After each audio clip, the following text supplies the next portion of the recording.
I never thought I'd be sitting in the first-class lounge of Zurich International Airport, sipping Dom Pérignon, while my private banker finalizes the purchase of a $4.2 million penthouse overlooking Lake Geneva. 3 years ago, I was sleeping on a cot in my son Lionel's garage, listening through thin walls as he and his wife Clarissa debated whether to just put the old woman in state housing and be done with it. Today, I'm deciding between properties in Switzerland, Monaco, and the French Riviera, all paid for with money from an account Lionel never knew existed. Before we jump back in, tell us where you're tuning in from, and if this story touches you, make sure you're subscribed, because tomorrow I've saved something extra special for you. Life has a peculiar way of revealing people's true nature when they think you have nothing left to lose. But sometimes the person with nothing holds all the cards. Before we begin this journey together, let me set the stage for what you're about to hear. This is a story about family betrayal at its most brutal, about financial devastation that strips away every illusion about the people closest to you. It's about discovering that the son you sacrificed everything for views you as nothing more than an inconvenient burden the moment you can no longer provide for him. But most importantly, it's about the sweet, methodical justice that unfolds when the helpless widow reveals she's been playing chess while everyone else was playing checkers. My name is Matilda Sinclair, and for 43 years, I believed I understood the meaning of family loyalty. I was spectacularly wrong. The story I'm about to tell you spans 3 tumultuous years, from the day I lost everything I thought mattered, to this moment where I've gained something far more valuable: the absolute clarity that comes from seeing people exactly as they are, without the rose-colored glasses of maternal love clouding my judgment. You'll hear about the pension fund collapse that wiped out my retirement savings, money I'd faithfully contributed to for 35 years as a high school mathematics teacher. You'll learn about the investment fraud that consumed my husband Robert's life insurance payout, leaving me with nothing but a mortgage I couldn't afford, and bills that multiplied like cancer cells. You'll witness the systematic dismantling of everything I'd worked for, the desperate phone calls to family members who suddenly had caller ID, and very convenient reasons why they couldn't help. But you'll also discover the secret I've guarded for over 2 decades. A Swiss bank account established during my brief but profitable career in international consulting, funded by work I did for multinational corporations who needed someone with my particular combination of mathematical expertise and discretion. Money I'd earned during those 3 years after Robert's first heart attack, when I'd taken a leave of absence from teaching and traveled the world solving complex financial modeling problems for companies that paid extraordinary fees for extraordinary confidentiality. The account has been growing quietly for 23 years, managed by the most discreet private banking firm in Geneva, accumulating compound interest and strategic investments that would make most people's heads spin. By the time this story begins, that account contained just over $8.7 million, money I'd never touched, never mentioned, never even thought about during the comfortable years when Robert's insurance business thrived and my teacher's pension seemed sufficient for our modest dreams. I kept this secret not from greed or paranoia, but from a strange sense of propriety. Robert had been a proud man who might not have understood his wife's brief foray into international finance. Lionel had grown up believing his mother was just a math teacher, and I saw no reason to complicate that narrative. The money felt separate from our family life, a different chapter that belonged to a different version of myself. But when the pension fund collapsed, victim of a Ponzi scheme that made headlines for weeks, and when the investment advisor who'd promised to safely grow, Robert's life insurance money disappeared with everything, leaving behind nothing but falsified documents and empty promises, that Swiss account transformed from an interesting secret into a lifeline I wasn't quite ready to grab. You see, I wanted to believe in family. I wanted to trust that the son I'd raised, the boy I'd tutored through calculus and supported through college, the young man I'd helped with his first house down payment and whose children I'd babysat countless weekends, would step up when his Mother faced genuine crisis. I wanted to believe that love and loyalty weren't conditional on my ability to provide financial assistance or convenient grandparent services. I was about to receive the most expensive education of my life in the true nature of conditional love. What you'll witness in this story is the methodical revelation of character under pressure. You'll see how quickly family first becomes family burden when the economics shift. You'll observe the creative ways people justify abandoning those who inconvenience them, and the remarkable mental gymnastics required to paint themselves as victims while discarding the person who gave them everything. But you'll also see something far more satisfying: the precise, calculated way that justice can unfold when the presumed victim has resources the predators never imagined. You'll learn how patience, strategic thinking, and the element of surprise can create consequences that teach lessons no other method could achieve. This isn't a story about revenge. Revenge is emotional, sloppy, ultimately unsatisfying. This is about accountability, about allowing people to experience the natural consequences of their choices without the safety net they took for granted. It's about watching the precise moment when someone realizes they've made calculations based on incomplete information, and that their cruelty toward the powerless has been observed and documented by someone with the means to respond. As I sit here in this luxurious airport lounge, watching planes taxi past snow-capped mountains, I reflect on the profound transformation these 3 years have brought. I'm no longer the woman who believed that unconditional giving would eventually be met with unconditional gratitude.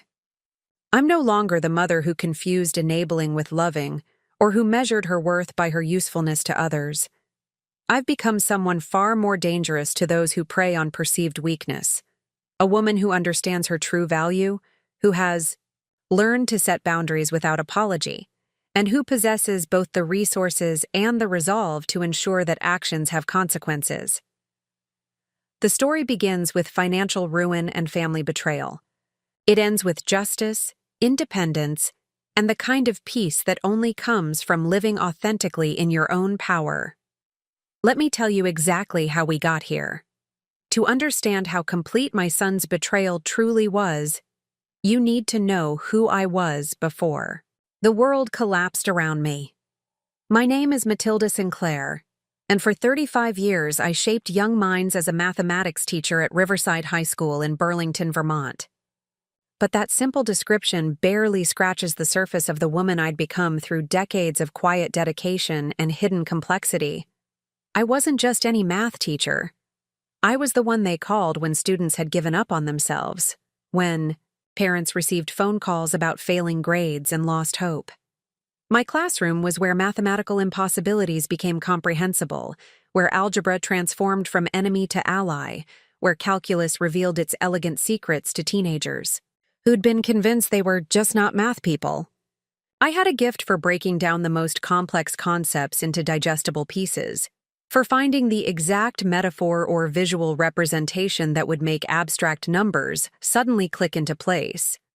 What my colleagues and students never knew was that this gift had once taken me far beyond the confines of a high school classroom.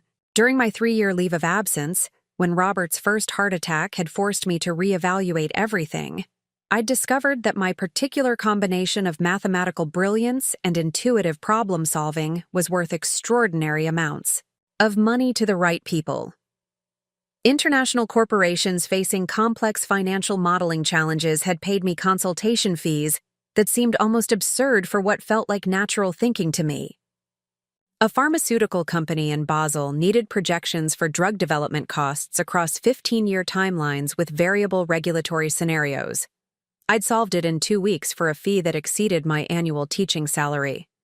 A shipping conglomerate required optimization models for global logistics networks spanning 43 countries, another 6-figure project completed from my home office in Vermont. But when Robert recovered and begged me to return to normal life, I'd walked away from that lucrative consulting work without a second thought. Family came first. Stability mattered more than money. Preparing and narrating this story took us a lot of time, So if you are enjoying it, subscribe to our channel. It means a lot to us. Now back to the story. The Swiss account had seemed like an interesting curiosity, something to forget about while I returned to the work that truly fulfilled me: teaching. My classroom was my sanctuary. Room 237 at Riverside High, with its large windows overlooking. The maple trees that turned brilliant orange each October became legendary among students. I'd covered the walls with mathematical art, fractals that demonstrated the beauty hidden in equations, geometric patterns that showed up in nature, photographs of architecture that proved mathematics wasn't just abstract theory, but the foundation of everything beautiful humans had ever built. I treated every student as if they possessed hidden genius waiting to be unlocked. Marcus, who'd been labeled learning disabled by previous teachers, discovered he could visualize complex three-dimensional problems better than anyone in the class once I learned to present material in spatial rather than numerical terms. Sarah, whose anxiety around tests had convinced her she was bad at math, became my calculus star after I taught her meditation techniques to calm her mind before approaching problems. But perhaps most importantly, I taught them that failure was just information. Every wrong answer told us something valuable about our thinking process. Every mistake was an opportunity to adjust our approach. This philosophy extended far beyond mathematics into life lessons about resilience, growth, and the power of persistent effort over natural talent. My home life reflected these same values. When Robert and I married 28 years ago, we'd built our relationship on mutual respect and shared dedication to meaningful work. He'd developed his insurance agency into a trusted resource for working families throughout central Vermont, while I'd focused on education and community involvement. We weren't wealthy by any stretch of the imagination, but we were rich in purpose and connection. When Lionel was born, I approached motherhood with the same methodical care I brought to teaching. I read every parenting book I could find, consulted child development experts, and created educational games that made learning feel like play. Robert and I agreed that our son would grow up understanding the value of hard work, the importance of education, and the responsibility we all have to contribute positively to our communities. I was the mother who spent Saturday mornings at soccer fields, cheering from the sidelines regardless of weather. I was the one who stayed up until midnight helping with science fair projects, not because Lionel couldn't do the work himself, but because those shared hours of discovery were precious. To me, when he struggled with confidence in middle school, I created elaborate treasure hunts around our house that built his problem-solving skills while making him feel clever and capable. Every summer, I used my teacher schedule to take Lionel on educational adventures. We visited historical sites, science museums, national parks. I wanted him to see the world as an endlessly fascinating place where curiosity was always rewarded. We'd spend hours identifying wildflowers during hiking trips, calculating distances between stars while camping, discussing the engineering marvels. Behind bridges we crossed during road trips. When Lionel expressed interest in business during high school, I encouraged him completely, even though it meant acknowledging that our paths would diverge. I helped him research colleges, drove him to campus visits, and celebrated when he was accepted to the University of Vermont's business program. The day I wrote the check for his first semester's tuition, money Robert and I had saved carefully. For years, I felt nothing but pride and excitement for his future. After graduation, when Lionel wanted to start his own marketing consultancy, Robert and I didn't hesitate to help with the down payment on his first office space. When he met Clarissa and they decided to marry, I welcomed her into our family with genuine warmth. When they bought their first house and needed assistance with renovations, I spent my spring break painting bedrooms and helping Clarissa plan the garden she'd always dreamed of having.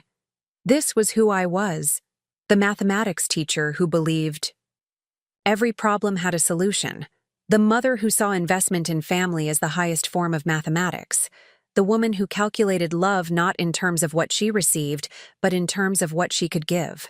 I measured my success by my students' achievements. my happiness by my family's well-being, my worth by the positive impact I could have on the world around me.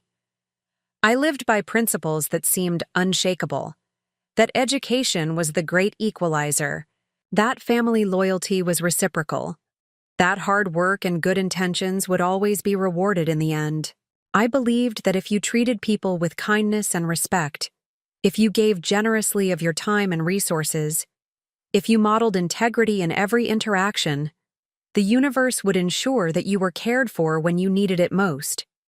I was about to discover how spectacularly naive these beliefs truly were. The relationship between Lionel and me had always been the cornerstone of my existence, a mathematical equation I believed I'd solved perfectly. Unconditional love plus unwavering support would always equal lifelong loyalty and gratitude. For 28 years, this formula had seemed to work flawlessly, creating what I thought was an unbreakable bond between mother and son. When Robert passed away from his second heart attack 5 years ago, Lionel stepped up in ways that reinforced every belief I held about our relationship. He handled the funeral arrangements with remarkable efficiency, coordinated with Robert's business partners to ensure his clients were properly transferred, and spent countless hours helping me navigate the insurance paperwork and estate settlement process. During those dark months of grief, he called every evening to check on me, stopped by on weekends to help with yard work, and included me in family dinners at least twice a week. "Mom, you don't have to go through this alone," he'd said during one particularly difficult evening when I'd been sorting through Robert's belongings. "Dad would want us to stick together, and I'm not going anywhere. You raised me better than that." Those words had felt like a sacred promise, a mathematical proof that the investment I'd made in his character had yielded exactly the return I'd hoped for. Lionel had grown into a man who understood loyalty, who valued family above convenience, who would honor the woman who had given him everything. His marketing consultancy had flourished in the years since Robert's death, growing from a one-man operation into a firm with 12 employees and clients throughout New England. Clarissa had established herself as a successful interior designer, specializing in high-end residential projects for Vermont's growing population of wealthy retirees from Boston and New York. They'd moved from their starter home into a sprawling colonial in the most prestigious neighborhood in Burlington, complete with a 3-car garage, professionally landscaped grounds, and a swimming pool that their 2 children, Emma, now 8, and Jacob, 6, used constantly during the summers. They'd been intimately involved in every milestone of their success. When Lionel needed startup capital for his business expansion 3 years ago, Robert and I had liquidated one of our retirement accounts to provide the $75,000 loan he requested. "Just temporary, Mom," he'd assured me.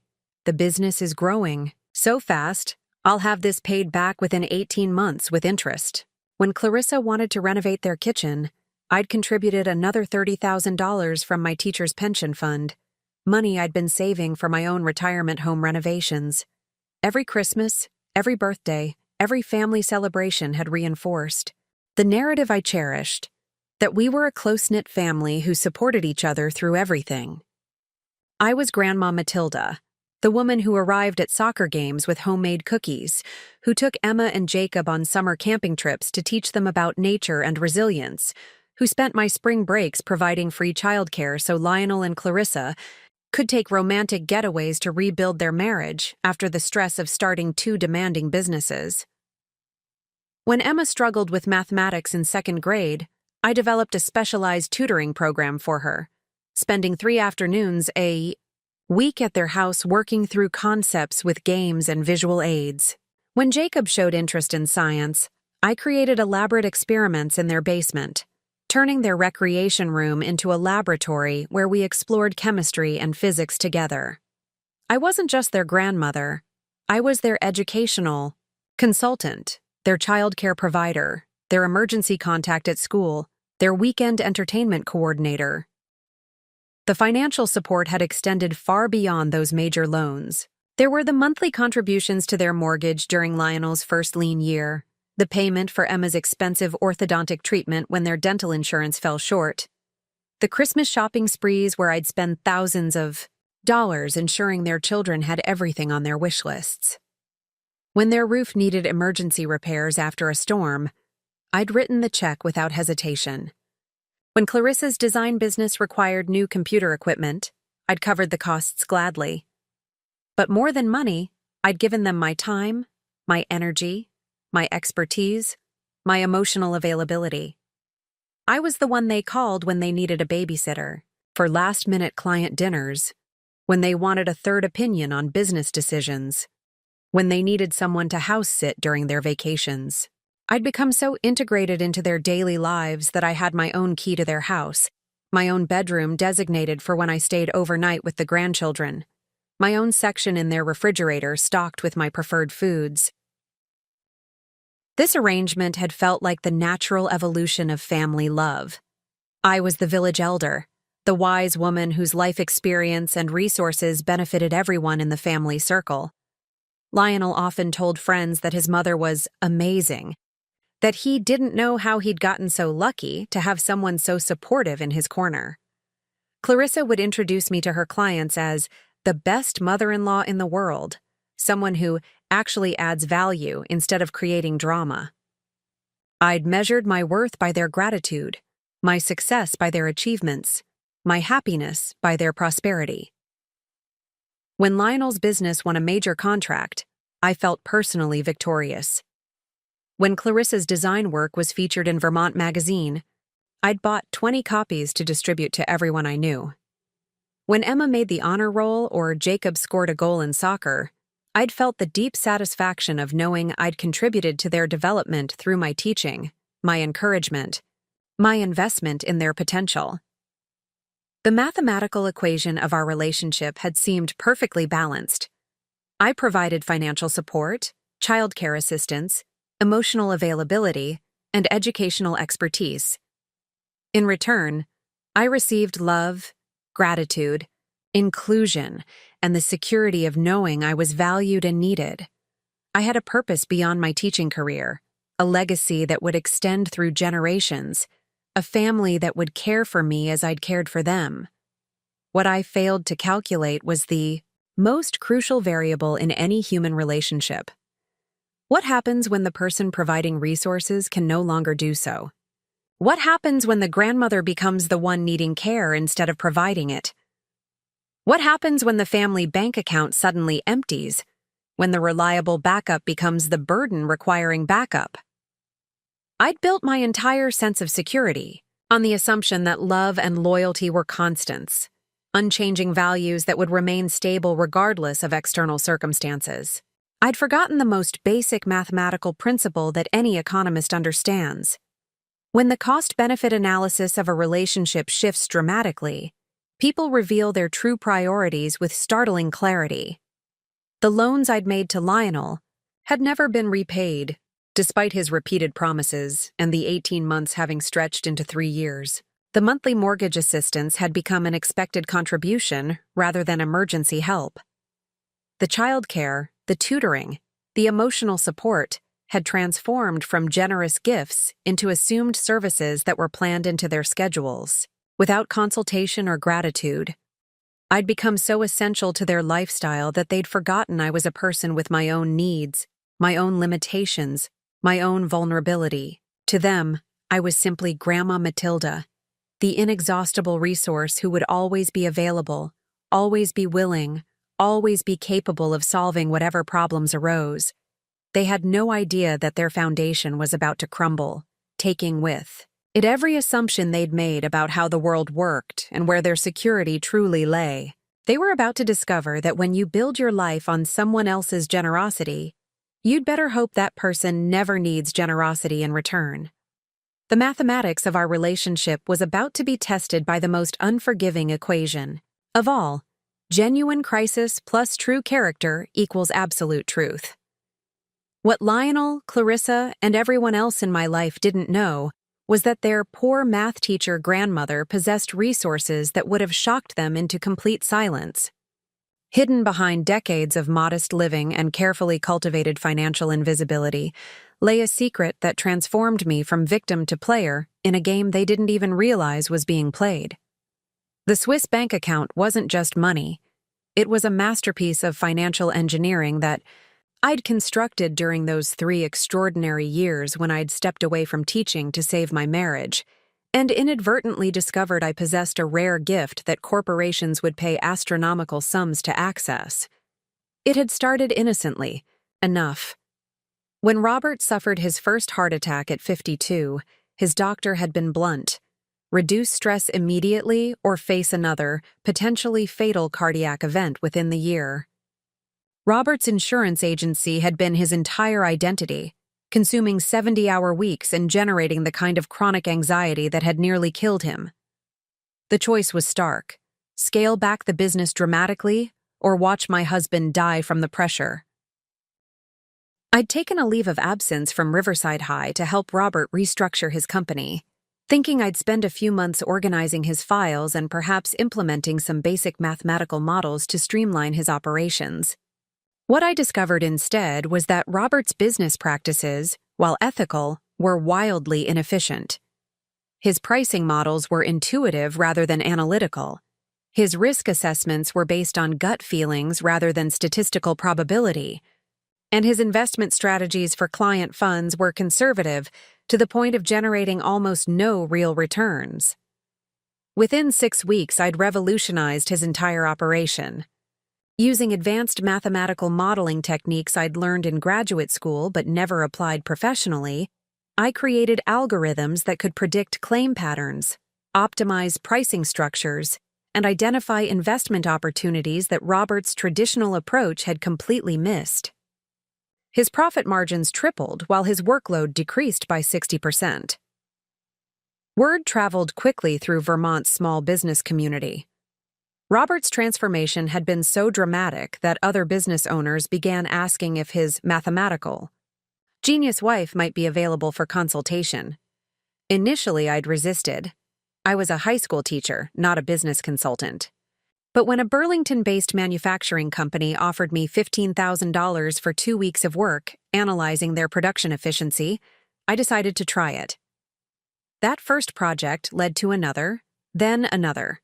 My particular combination of advanced mathematical training and intuitive problem-solving ability created solutions that traditional business consultants couldn't match. I didn't just crunch numbers. I saw patterns in data that revealed underlying truths about how systems worked and where inefficiencies hid. Within 18 months, my reputation had spread beyond Vermont. A pharmaceutical company in Basel, Switzerland, hired me to model drug development costs across complex regulatory environments. The project required 3 weeks in Switzerland, working with their finance team to create predictive algorithms that could account for thousands of variables across multiple international markets.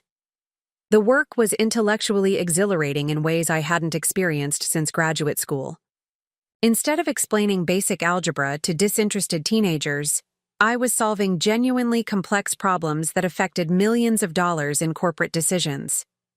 The Swiss company was so impressed with my results that they retained me for additional projects and recommended me to other international firms. For the next 2 years, I split my time between Vermont and Europe, flying to Zurich, Basel, and Geneva to work on increasingly sophisticated financial modeling projects. A shipping conglomerate needed optimization models for global logistics networks. A technology firm required algorithms to predict market adoption rates for new products across diverse cultural markets. A banking consortium wanted probability assessments for various investment strategies in emerging economies. Each project paid more than my annual teaching salary. The Swiss companies, in particular, valued discretion as much as expertise. They paid premium rates for consultants who could solve complex problems without publicity or intellectual property concerns. My work was always conducted under strict non-disclosure agreements, with payments directed to accounts that maintained absolute privacy.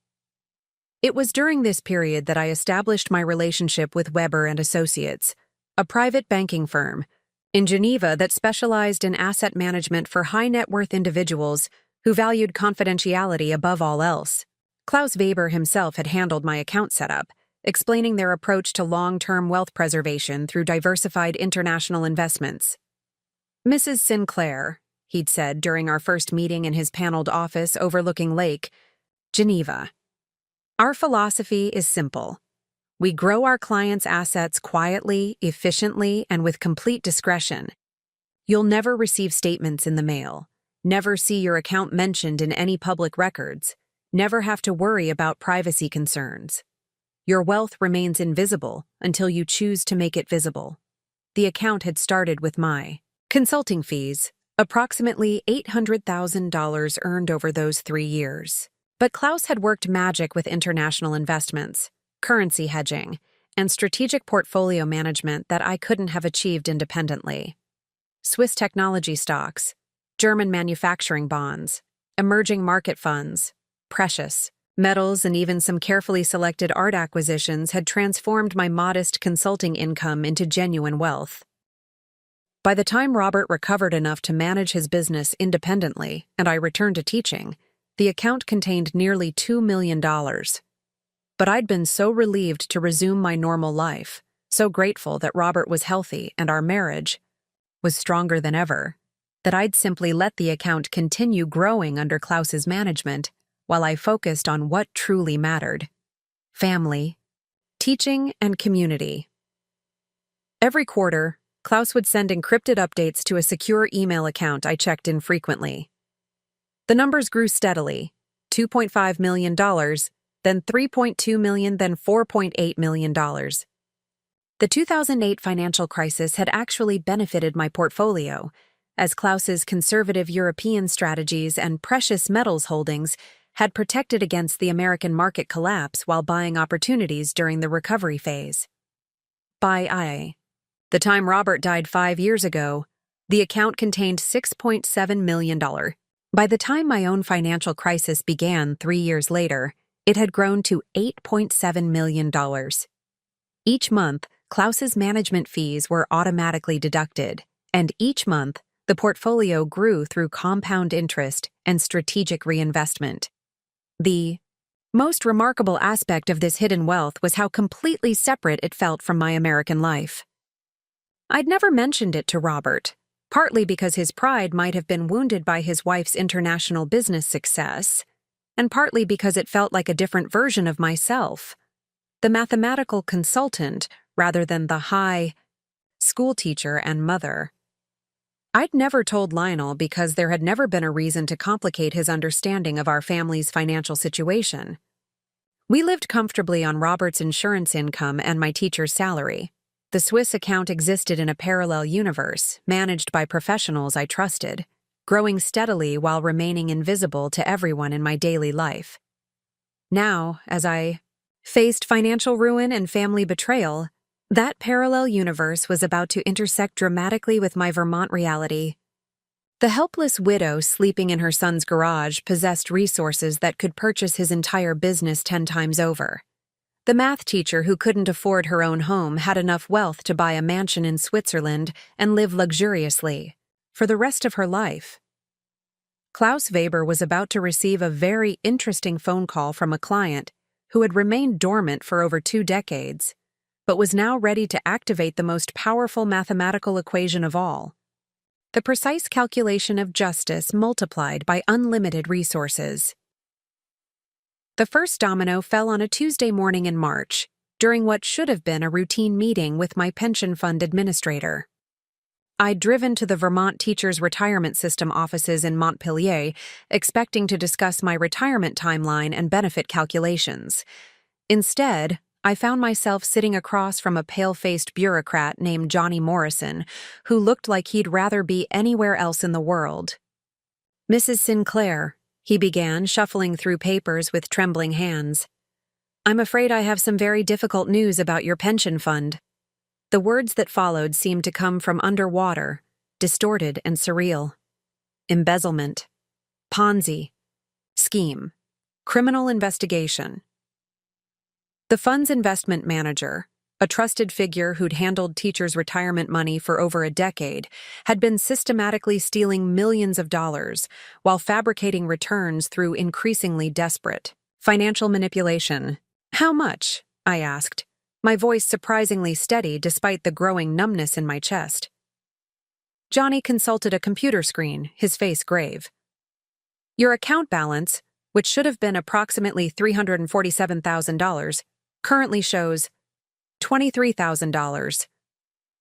$324,000. Gone. Stolen by a man I'd never met but had trusted implicitly through the state retirement system that was supposed to protect teachers like me.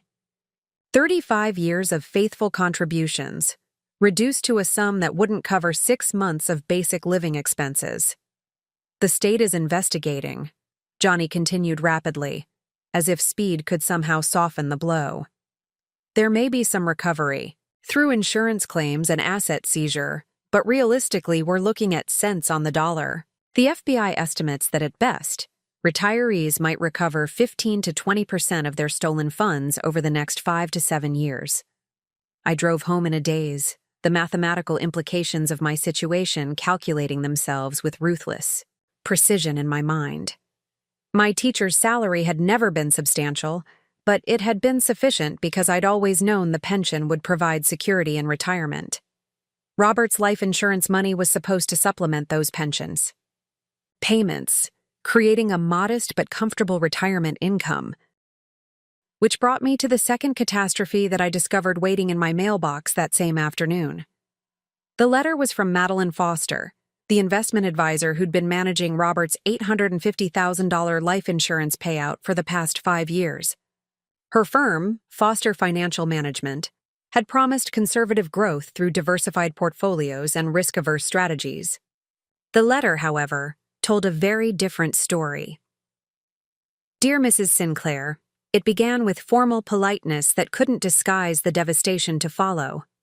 I regret to inform you that our firm is filing for bankruptcy following the discovery of significant financial irregularities in our investment practices.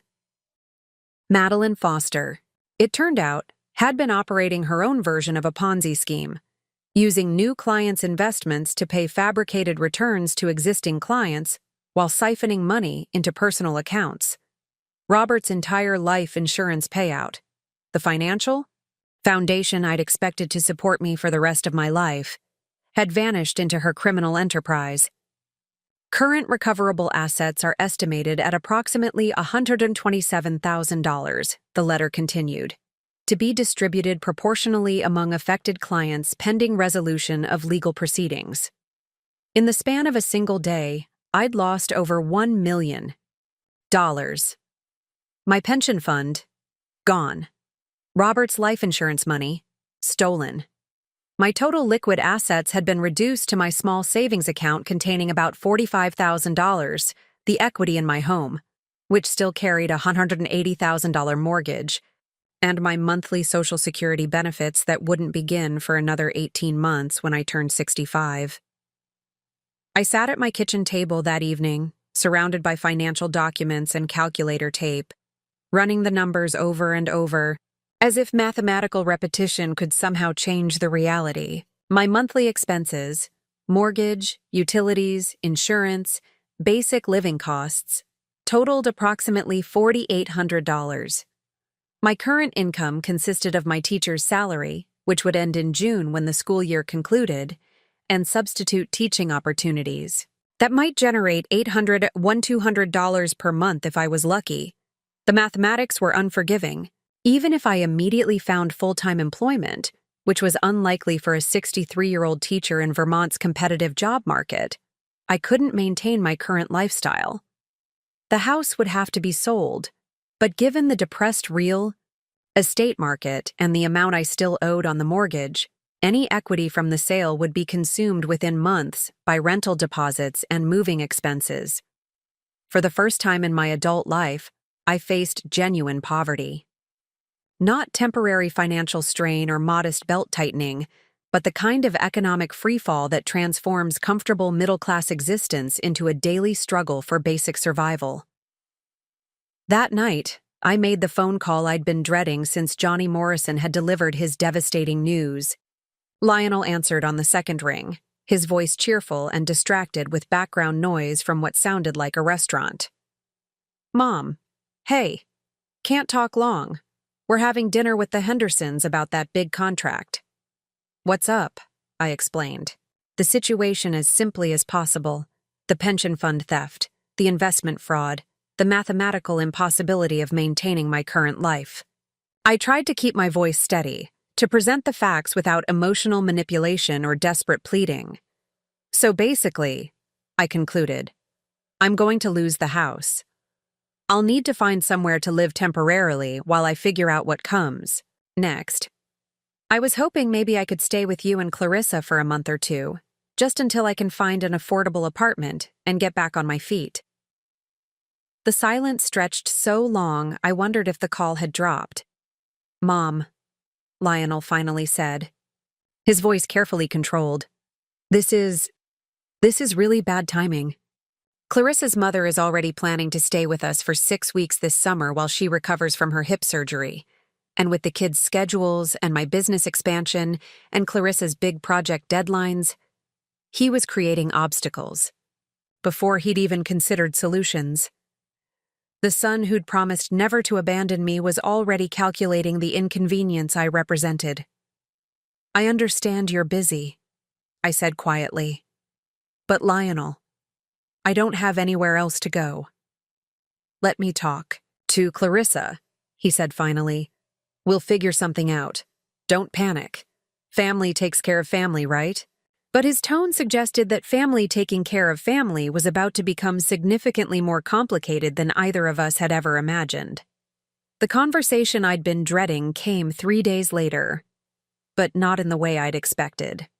Instead of Lionel calling to discuss arrangements for my temporary stay, Clarissa appeared at my front door on Thursday evening, armed with a manila folder and the kind of forced smile that immediately put me on guard.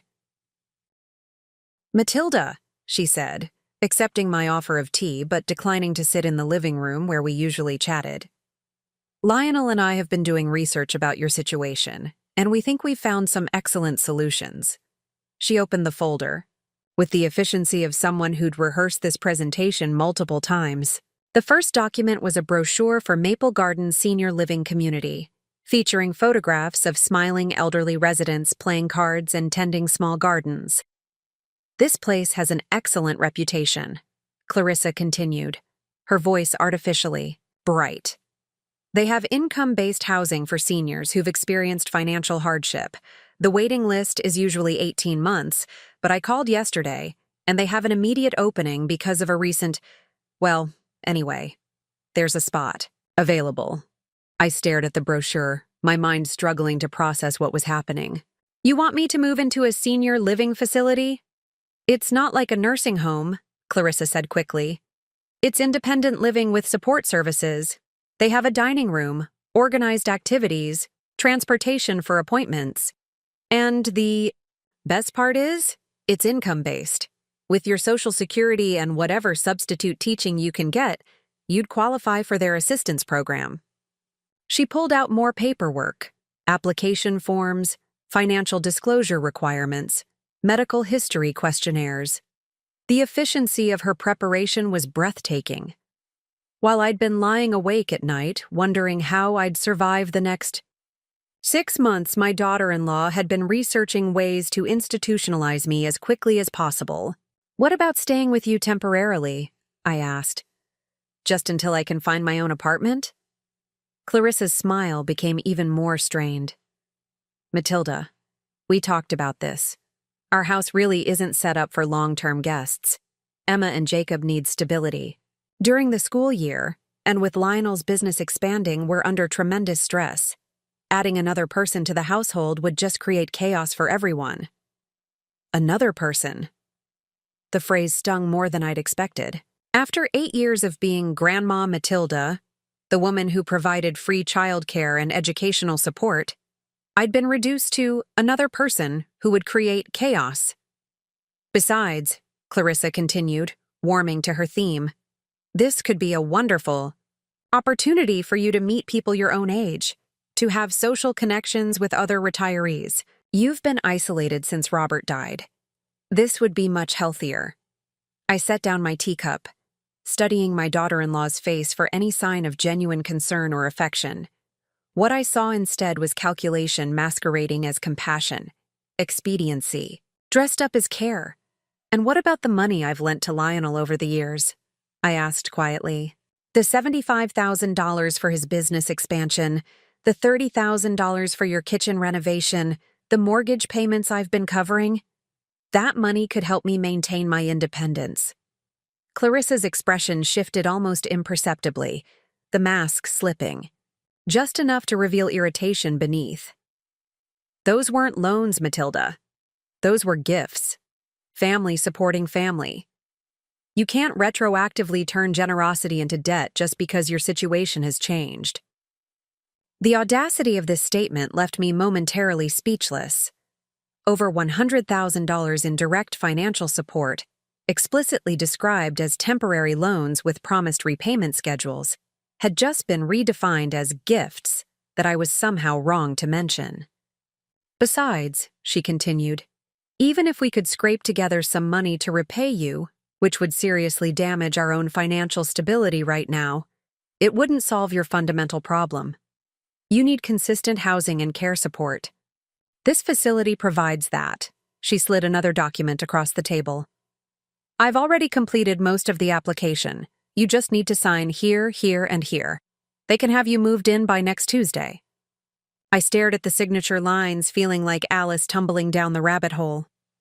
7 days ago, I'd been a respected teacher and devoted grandmother with minor financial problems. Now I was being processed for institutional care like a burden, to be efficiently managed and stored. What does Lionel think about this plan? I asked. He completely agrees, Clarissa said without hesitation. We discussed it thoroughly. This is what's best for everyone, especially you. You'll have security, social interaction, and professional support. We'll visit regularly, of course, and the children can see you during scheduled visiting hours. Scheduled. Visiting hours. The woman who had provided unlimited childcare, emergency assistance, and financial support was now being offered scheduled visiting hours with her own grandchildren. I need to think about this, I said, pushing the papers away. Clarissa's patience finally cracked. Think about what exactly? Matilda, let's be realistic here. You're 63 years old with no savings, no pension, and no prospects for employment that would support independent living. You can't afford rent, utilities, and basic expenses. What's your alternative plan? Living in your car? She leaned forward, her voice taking on the patronizing tone she might use with a difficult client. I know this feels overwhelming, but sometimes we have to make practical decisions rather than emotional ones. This isn't about what you want. It's about what you need. And what you need is professional care and supervision. Professional care and supervision. The mathematics teacher who had solved complex financial problems for international corporations was being told she needed supervision. We're trying to help you, Clarissa continued, but you have to let us. You have to accept that your circumstances have changed and stop clinging to unrealistic expectations about maintaining your independence. I looked at this woman I'd welcomed into my family, whose wedding I'd helped plan, whose children I'd taught to read and solve equations, whose kitchen renovation I'd funded. She was discussing my future with the detached efficiency of a social worker processing a case file. Where would I stay until Tuesday? I asked. Oh, well, that's the thing, Clarissa said, her discomfort finally showing. We really can't accommodate you at our house. But Maple Gardens has a temporary residency program. You could move in this weekend on a trial basis, which would actually give you time to adjust before making it permanent. This weekend, they wanted me out of my own home and into institutional care within 3 days. I see, I said quietly. Clarissa gathered her papers, mistaking my shock for acceptance. I knew you'd be reasonable about this. I'll call tomorrow to confirm your move-in date. The children are excited to visit you in your new place. Emma's already planning to show you her latest math homework during visiting hours. After she left, I sat alone in my living room, surrounded by 30 years of memories and the crushing realization that everything I'd believed about family loyalty had been a carefully constructed illusion. The people I'd sacrificed for, supported financially, and loved unconditionally, had spent 3 days calculating the most efficient way to dispose of me now that I was inconvenient. But what they didn't know, what they couldn't possibly imagine, was that their helpless burden possessed resources that could change everything. They thought they were managing a crisis by warehousing the problem. They had no idea they were about to become the problem themselves.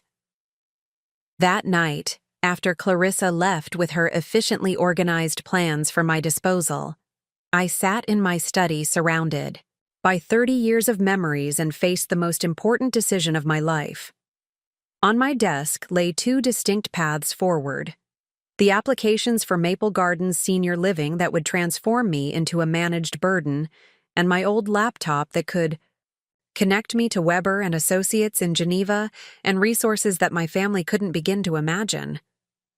For hours, I wrestled with competing impulses. Part of me wanted to believe this was all a terrible misunderstanding, that Lionel would call in the morning horrified by Clarissa's presentation, that my family would suddenly remember the decades of love and support I'd provided and find a way to reciprocate.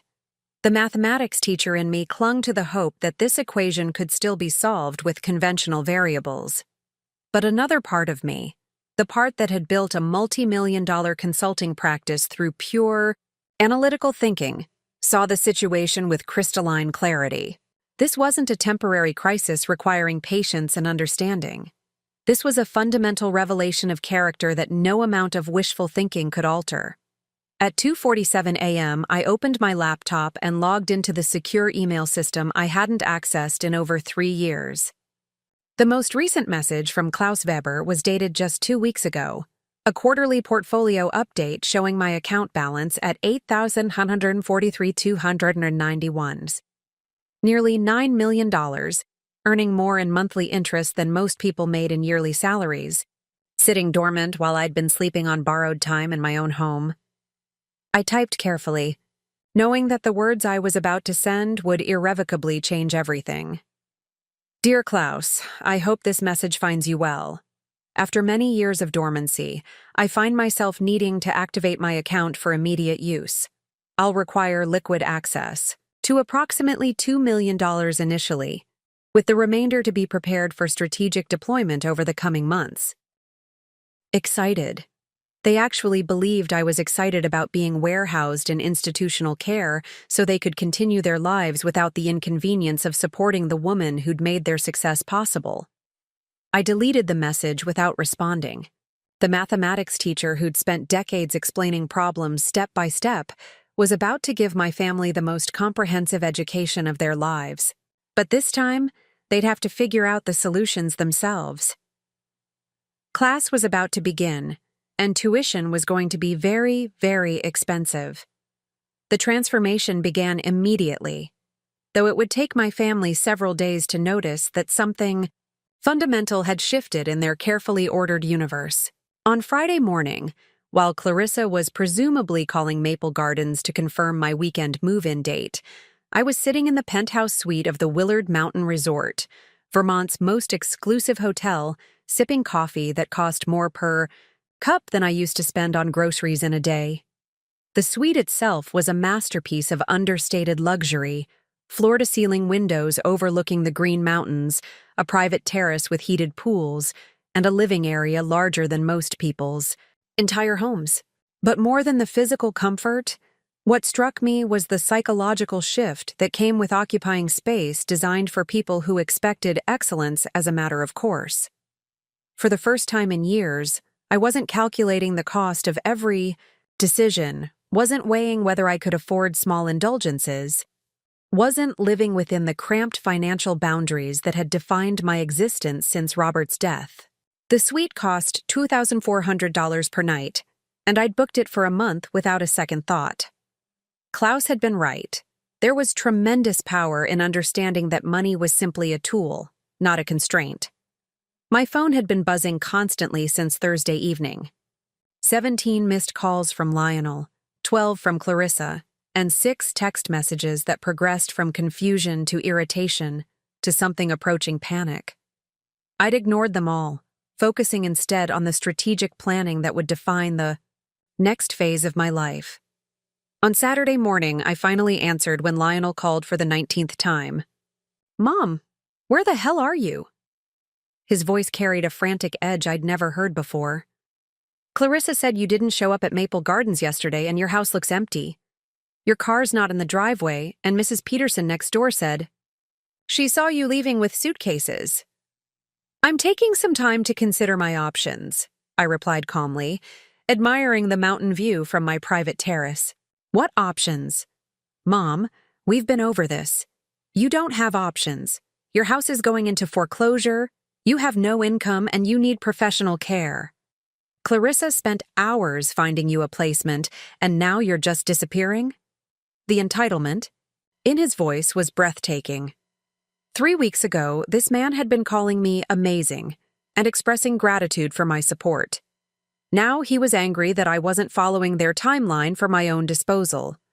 "Where are you staying?" he demanded. "Please tell me you're not living in your car or something equally irresponsible." "I'm quite comfortable, thank you." "Mom, stop being cryptic. This isn't a game. Tell me where you are so we can come get you and sort this mess out." "There's no mess to sort out, Lionel. I'm simply taking time to evaluate my situation and make informed decisions about my future." I could hear him talking to someone in the background, presumably Clarissa, before returning to the phone. "Look, I don't know what's gotten into you, but this behavior isn't helping anyone. You're making everything more difficult than it needs to be." The irony was exquisite. The son who'd refused to house his homeless mother was now lecturing her about making things difficult. "I'll call you when I'm ready to discuss next steps," I said, and hung up before he could respond. By Sunday, the confusion had escalated to near panic. Clarissa called 16 times in a 4-hour period, leaving increasingly agitated voicemails that revealed just how much my disappearance had disrupted their plans. "Matilda, this is absolutely unacceptable," her 5th message began. "We've arranged your care. We've handled your housing crisis, and now you're off somewhere refusing to communicate like a reasonable adult. Emma and Jacob keep asking where Grandma Matilda is, and I don't know what to tell them." The fact that they'd told the children I was moving into institutional care without consulting me first added another layer to my growing list of grievances. Her final message, left at 11:30 Sunday night, revealed the true source of their anxiety. "People are starting to ask questions, Matilda. Mrs. Henderson saw me at the grocery store and wanted to know how you were adjusting to Maple Gardens. I had to lie and say you were settling in well. How long are you going to keep this up?" Their concern wasn't about my well-being. It was about their reputation in the community.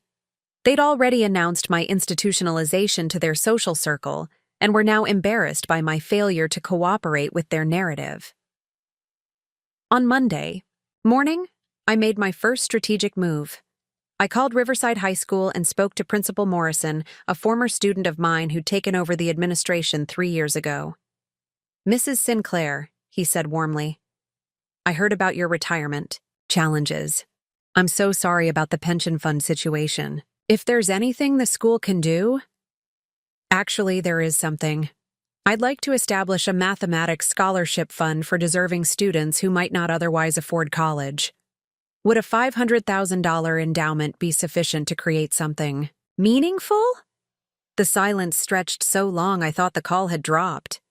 Did you say $500,000? That's correct.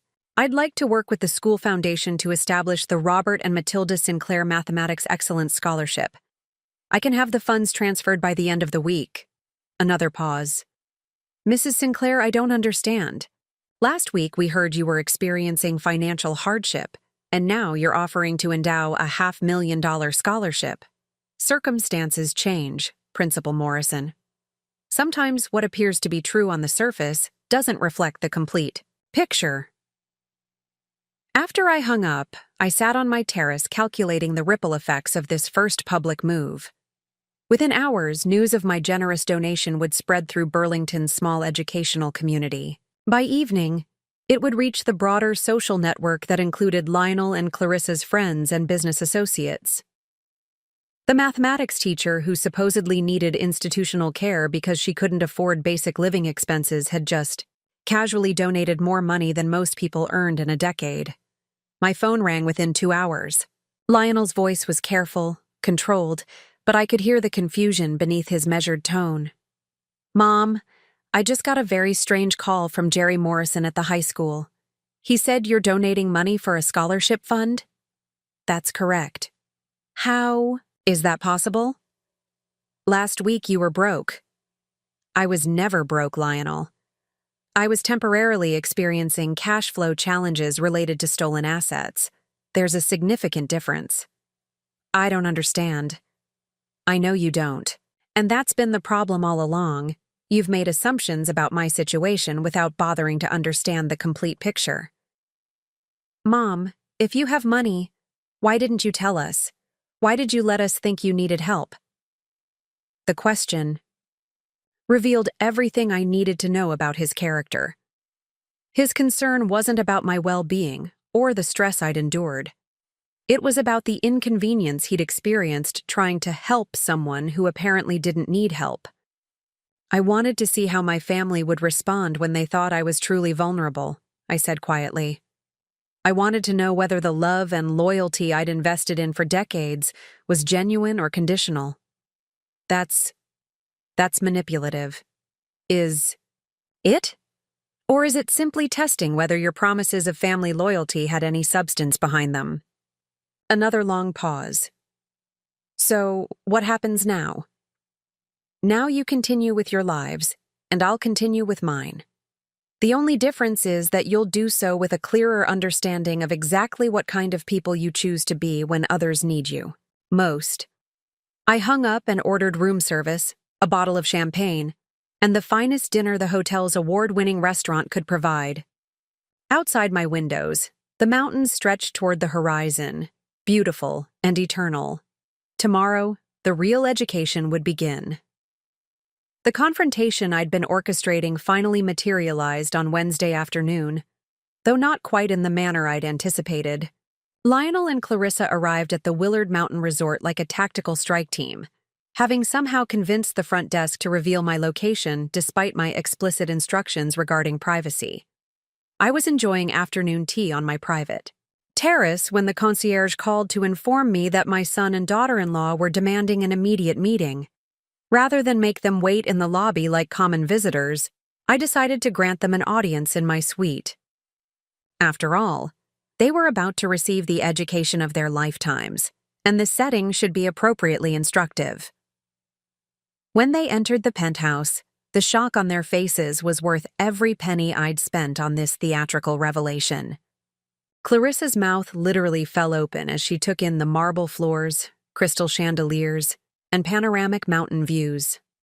Lionel's expression shifted rapidly from confusion to disbelief to something approaching calculation.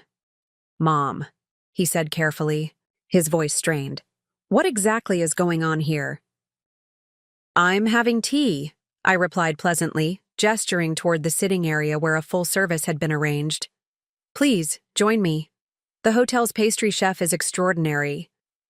"This suite must cost thousands of dollars a night," Clarissa said, her interior designer's eye automatically calculating the value of everything she could see. "How are you paying for this?" "The same way I paid for the $500,000 scholarship endowment, with money I've earned and invested over the years." Lionel sat heavily in one of the antique chairs, his business-trained mind clearly struggling to reconcile this reality with everything he thought he knew about his mother's financial situation. "You told us you were broke.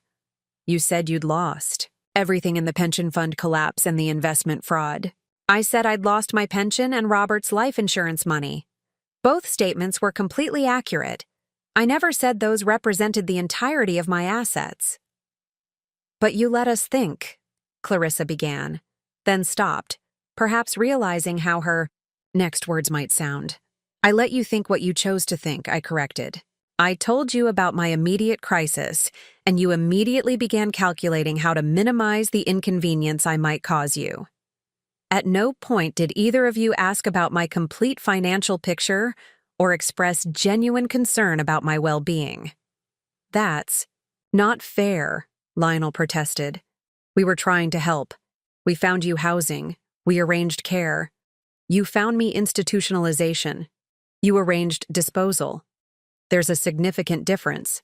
The room fell silent, except for the gentle ticking of an antique clock and the distant sound of ski lifts operating on the mountain slopes. Both Lionel and Clarissa seemed to be processing the implications of what they were discovering. How much money do you actually have? Clarissa asked finally, her voice barely above a whisper. Enough to live very comfortably for the rest of my life. Enough to support causes I believe in.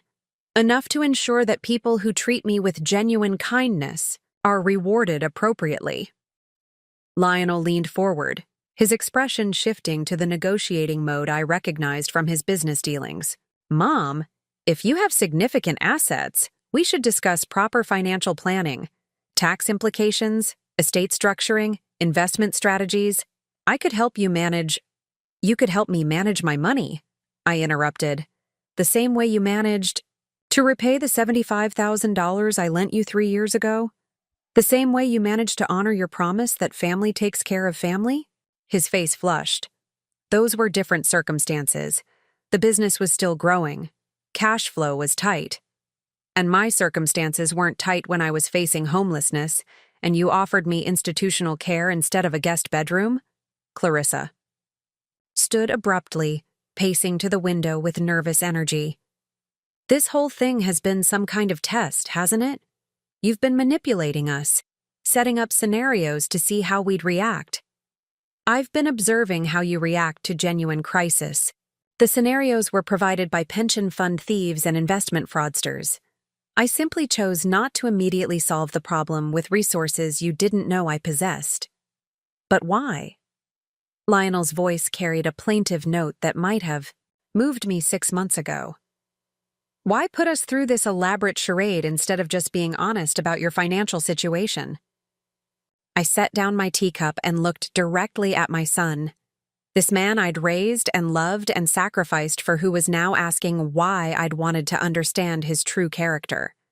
Because, Lionel, love that's conditional on someone's usefulness isn't actually love. It's a transaction. And I needed to know whether our relationship was built on genuine affection or simply on what I could provide for you. The mathematical precision of this statement seemed to hit him like a physical blow. For the first time since entering the suite, he appeared to truly understand what had transpired over the past 3 weeks. So what happens now? He asked quietly. What happened next exceeded even my carefully calculated expectations.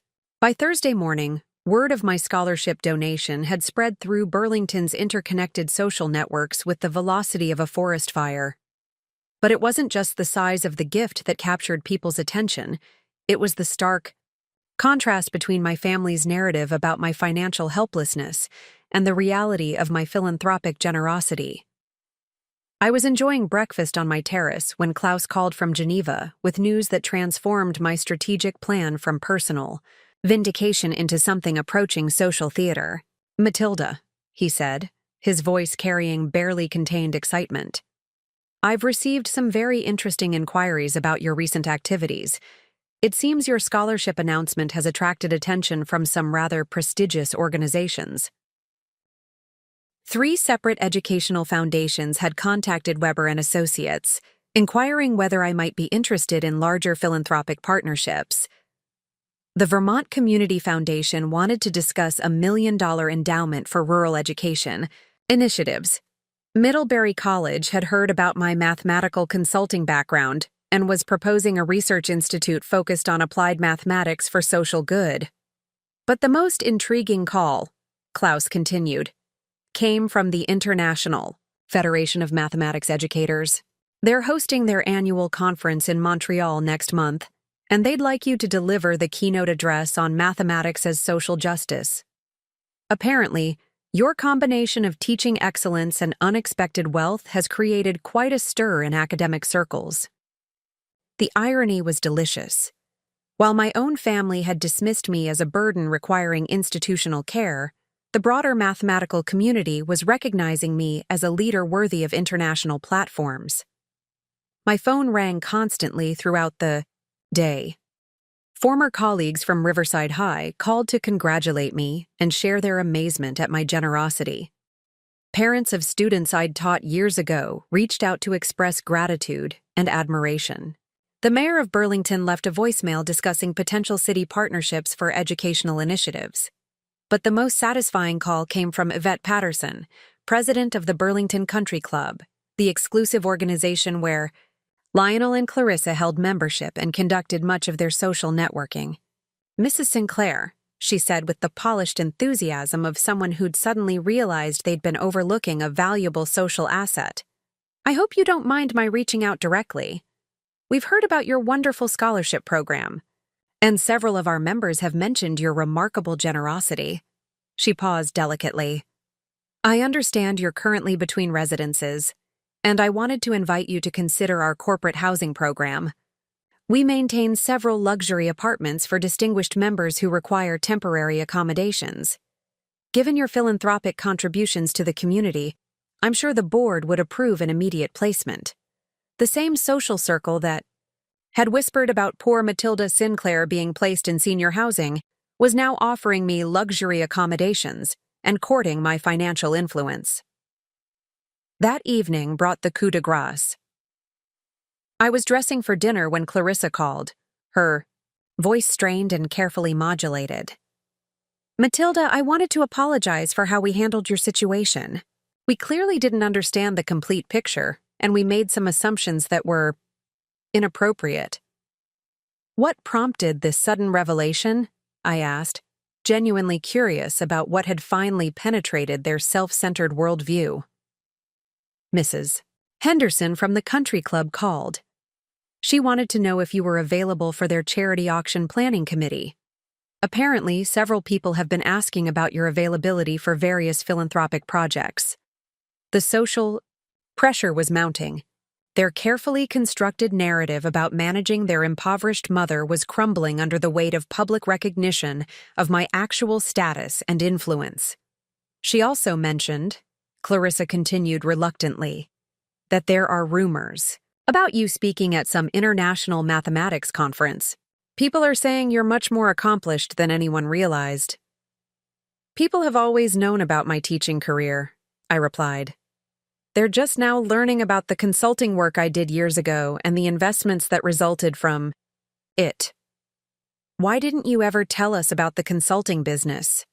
"Because you never asked about my work beyond its utility to your lives. When I helped Lionel with his college applications, did you inquire about the mathematical principles I used to optimize his portfolio of applications? When I tutored Emma and Jacob, did you wonder about the pedagogical theories I'd developed through decades of experience? You saw me as just a math teacher, because that's all you needed me to be." The silence on the other end of the line stretched, uncomfortably. "Look," Clarissa finally said, "we'd like to make this right. Maybe you could come to dinner this weekend, and we could discuss how to move forward as a family." I almost laughed at the transparent attempt to rehabilitate our relationship now that my social and financial status had been publicly established. "I appreciate the invitation," I said, "but I have other commitments. I'm quite busy these days, with various projects and opportunities." For the first time in our relationship, I was the one who was too busy, too important, too much in demand to accommodate their schedule. The mathematics was finally balanced.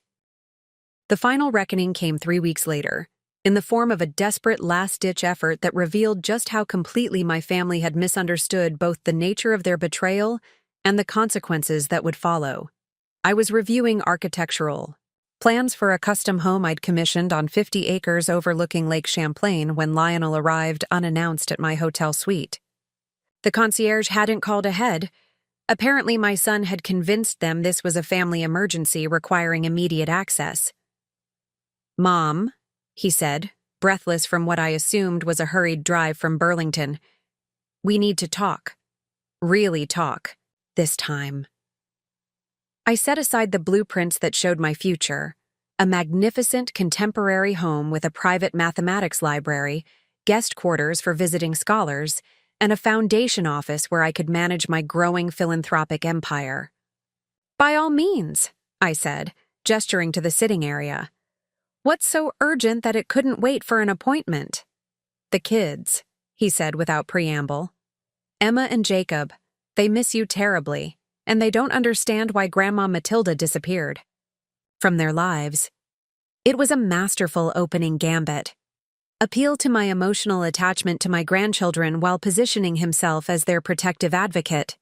Classic manipulation dressed up as family concern. "I haven't disappeared," I replied calmly. "I've simply stopped providing free childcare and financial support, while you determine whether institutional care is still your preferred solution for managing my existence." "That was a mistake," he admitted, running his hands through his hair. In the gesture I remembered from his teenage years when he'd been caught in lies. We panicked. The whole situation seemed overwhelming, and we made decisions based on incomplete information. You made decisions based on your true priorities. The information was complete enough. I needed help, and you found me inconvenient. He leaned forward earnestly. "But now we know the truth. We know you're financially secure, that you have resources and options. We can start over. Build a real relationship based on honesty and mutual respect." I studied my son's face, searching for any sign of genuine remorse or understanding. What I saw instead was calculation masquerading as contrition, the same performance skills he used to close difficult business deals. "What exactly are you proposing?" I asked. "Come home for?" "Christmas," he said quickly. "Not to stay permanently. I understand you have your own life now, but come for the holidays. Let Emma and Jacob see their grandmother. Let us show you that we've learned from our mistakes." And after Christmas? We established new boundaries. Regular visits, family dinners, involvement in the kids' lives. You can maintain your independence, your new lifestyle, whatever makes you happy. But we stay connected as a family. I walked to the window, looking out at the mountains that had become my daily view over the past month. In the distance, construction. Crews were preparing the foundation for my new home, a space designed entirely around my preferences, my comfort, my vision for the future. "Lionel," I said finally, "do you remember when you were 12 and you borrowed $20 from my purse to buy baseball cards?" He frowned, clearly confused by the seemingly random memory. "Vaguely. Why?" "You promised to pay me back from your allowance. When I asked for the money a week later, you said the $20 had been a gift, not a loan. You couldn't understand why I was upset since it was only $20 and I was being dramatic about nothing. I don't see what that has to do with... It has everything to do with this conversation. You've spent your entire adult life redefining my generosity as obligation, my sacrifices as gifts you never requested, my love as manipulation when it doesn't serve your immediate needs. The pattern hasn't changed. Only the stakes have gotten higher." His face flushed with frustration. "So that's it? You're going to punish Emma and Jacob because you're angry with me and Clarissa? I'm not punishing anyone. I'm choosing to invest my time and energy in relationships that honor my worth rather than exploit it. But they're your grandchildren." "Yes, they are. And I love them dearly. But I won't use them as hostages in an attempt to maintain a relationship with adults who've proven they view me as a disposable convenience." I returned to my chair and picked up the architectural plans, making it clear the conversation was reaching its conclusion. "I've established trust funds for Emma and Jacob that will ensure their educational expenses are covered through graduate school. When they're old enough to form independent relationships with me, if they choose to, I'll be available. But I'm done pretending that dysfunction is the same thing as family loyalty." Lionel stood slowly, his face cycling through emotions I couldn't quite read. "You know," he said finally, "maybe Clarissa was right. Maybe you are manipulative. Maybe this whole thing has been about control and revenge." I smiled sadly at this final attempt to make me the villain in a story where I'd been the victim. Perhaps, I said. But I'm manipulative with $8 million in assets and complete control over my own future. You'll have to decide if that's an improvement over the woman who slept in your garage and begged for basic human decency. After he left, I called my architect to confirm the timeline for my new home. Christmas would be spent in Switzerland, touring the cultural foundations I was planning to support. The mathematics had finally balanced completely. 3 years later, as I sit in the first-class lounge at Zurich International Airport, I reflect on the extraordinary transformation that began with what seemed like complete devastation. The woman who once slept on a cot in her son's garage, listening to discussions about handling the situation of her existence, has become someone I barely recognize and someone I deeply respect. My custom home on Lake Champlain has become exactly what I envisioned, a sanctuary that reflects my values rather than accommodating everyone else's needs. The Sinclair Institute for Mathematical Justice operates from a wing of the house, providing scholarships, research grants, and educational support to students and teachers who share my belief that mathematics can be a tool for social equity. The one international speaking engagement that brought me to Switzerland this week was my 12th keynote address this year. Who would have imagined that a retired math teacher would become a sought-after voice in discussions about education, philanthropy, and the intersection of mathematical thinking with social justice? Klaus Weber, now more friend than banker, has helped me establish educational endowments in 7 countries. My Swiss account, rather than being depleted by this philanthropy, has grown to over $12 million through strategic investments and Klaus's masterful management. It turns out that money used purposefully multiplies more effectively than money hoarded fearfully. But perhaps the most meaningful development has been unexpected. Emma and Jacob, now 12 and 10, have begun writing me letters. Apparently, their school friends are impressed that their grandmother is famous for being smart and helping people. Children have a way of cutting through adult complications to recognize authentic value. Last month, Emma sent a photograph of herself receiving a mathematics award at school, with a note saying she wants to be a math person like Grandma Matilda. Jacob's latest letter included a detailed analysis of why he thinks his parents were really dumb for not appreciating me when they had the chance. His mathematical assessment was surprisingly accurate. I've responded to their letters with warmth, but without criticizing their parents. When they're old enough to make independent choices about relationships, they'll know where to find me. Until then, I refuse to use children as weapons in adult conflicts. Lionel and Clarissa have largely faded into irrelevance. They divorced 18 months ago, apparently unable to survive the social embarrassment of being publicly recognized as the people who tried to institutionalize the town's most prominent philanthropist. I heard through community connections that Lionel's business struggled after several clients learned about his treatment of his mother. It seems that people who value family loyalty in their marketing consultants. As my flight to Geneva is announced, I gather my things with the calm satisfaction that comes from living authentically. Tomorrow I'll be meeting with representatives from the United Nations Educational, Scientific, and Cultural Organization to discuss a global initiative for mathematics education in underserved communities.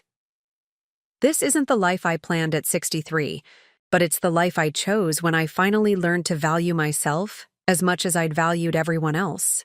The mathematics teacher who once believed that giving everything to others would ensure she was loved has discovered something far more valuable: the peace that comes from loving yourself enough to demand genuine respect. Up next, you've got 2 more standout stories right on your screen. If this one hit the mark, you won't want to pass these up. Just click and check them out. And don't forget to subscribe and turn on the notification bell so you don't miss any upload from us.